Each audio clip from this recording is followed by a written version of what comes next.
You have a door that looks like this? I want to show you how to get this door painted in record time. Is it going to be perfect? No. Is it going to look better than it looks now? Absolutely. Now this piece of plywood on this door, I put that on there on both sides because there was a doggy door in there, the flap, when we moved in. I didn't like that for security. We don't have a dog. I just put a piece of plywood on it. So we need to paint all this today. So what I'm using is a Sherwin-Williams paint. This is an exterior grade acrylic latex. I really like this paint a lot. When you're painting and the paint is going to dry rather quickly, you want to do a continuous paint. What I mean by that is if I'm going to start at the top, keep painting and keep brushing up into the wet before it dries. Once you get your coat of paint on there and it looks pretty uniform, don't be tempted to, like 5 minutes later, go back and touch it up, because the paint is drying already, and when you rub your brush through it, it's going to drag up the brush strokes and they won't blend out. So you have to make sure that you only brush into wet paint, and once it starts drying, leave it alone. You might have to come back and touch it up with a second coat. Believe it or not, with this color, I'm going to get this done. I'm going to try in one coat. This is one coat on here, and we'll see what we do here. This is raw plywood. There's no stain, there's no primer, there's no nothing. Now, if you go to a paint store and you said, hey, what do I need to paint this door? And you show them a picture, first thing they're going to tell you is, oh, you have to prime it first. Prime the door. I'm not painting it twice. I want to paint it and be done with it. This is going to take no time at all. It's going to be done, and it's going to last for years. It's not going to peel. Nothing's going to happen to it. Here we go. First thing, big wide brush, long bristles, good quality. This one's a Purdy. Doesn't have to be. Don't buy one of those brushes for $2. It's gonna look terrible, and it's not going to be your fault. Okay, so I'm painting right out of the can. So I want to open it up, and I'm going to draw a line across the top here. Or I'm going to drag the paint across the top, right? It's like that. Okay, so when you're getting more paint, I'm dipping it in about halfway. I never scrape it off like this, unless it's starting to drip onto the handle. Here's another tip for you. The top edge, this edge here, if I was painting this edge up here, it's 7 foot off the ground. Nobody's ever going to see it. You don't have to go crazy trying to get a perfect line up here or up here if you were painting that, because you're looking at it in this direction. You're never going to see it. You're never going to see the top of this molding unless you get on a ladder. So I don't pay too much attention to that, okay? Like this. When I go back this way, it'll fill it in. And now I come off the line a little, and I want to finish this up like that.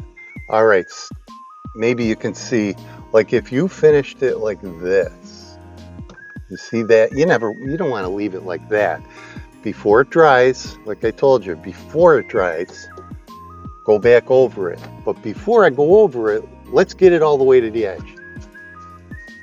There we go. We're going to run down this edge.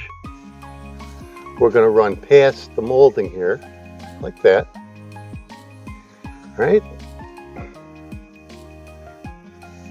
Okay. Now I can go right across one way, the other way, this way, and that way. That looks great. And I'll tell you what, I'm not putting another coat on it. So I'm painting from dark brown to very light tan in one coat. And you can too. You gotta get the right brush, get the right paint. Okay, here's your next tip.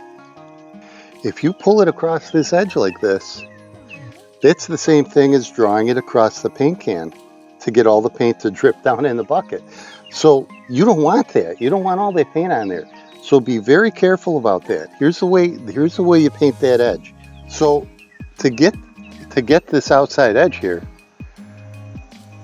without getting any paint on the inside of it, is you come in from this way and draw it down across it like that, just like this. Okay. Now, what that does is it gives you a really nice edge and there's no paint being scraped. Yeah, you can see that edge, right? There's nothing wrong with it.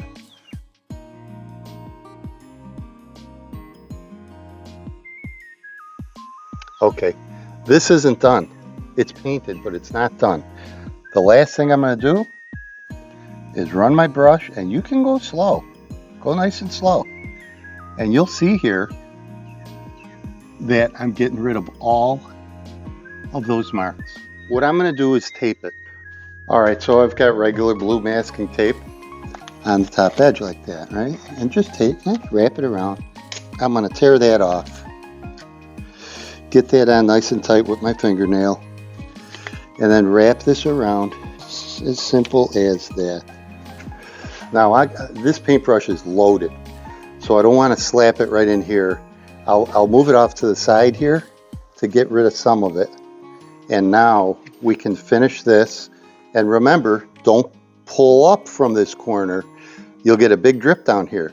Pull down. And this is maybe the one time where you'll have a little bit of a challenge because you're using such a big brush, right? But using this big brush makes the job go so much easier. See, I'm just going to get around there. Yeah, when it doesn't dry fast, you have more time to kind of touch up your work, if you will. So how do I get that? I'm not going to go this way. I'm going to go this way.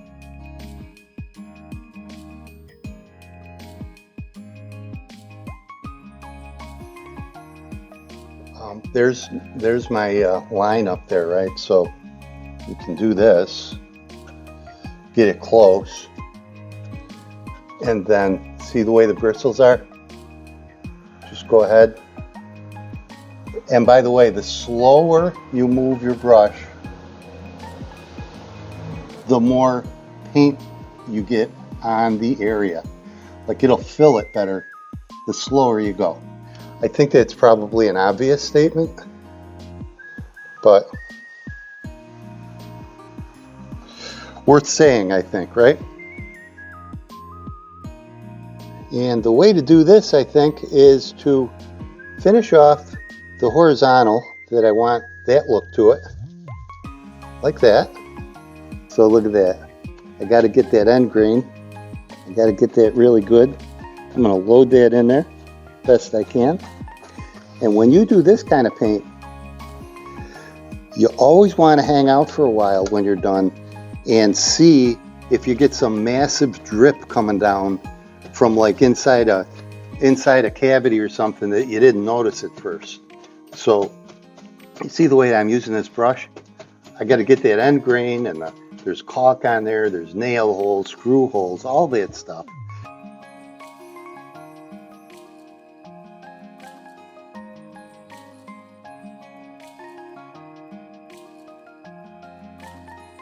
I know I'm not going to paint this anymore. There's no drips, right? There's no missed spots or anything. So it's a good time to take it off. And you should be able, because there's not much surface area. All right, you see a drip? Right there's a drip. We got to get rid of that. Like I said, here's another one right there. But it's not going to drip for long. So you just want to get it as quick as you can. I'm going to go to the other side and soak down this edge. Mainly, I want to make sure that the plywood edge has got plenty of paint in it. And now we're going to just finish this up.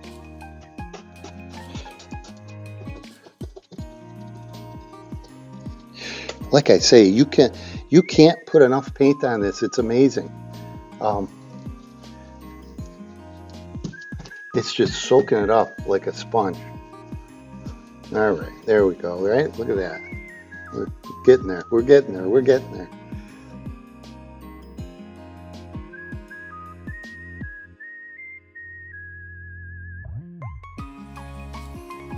Last tip of the day.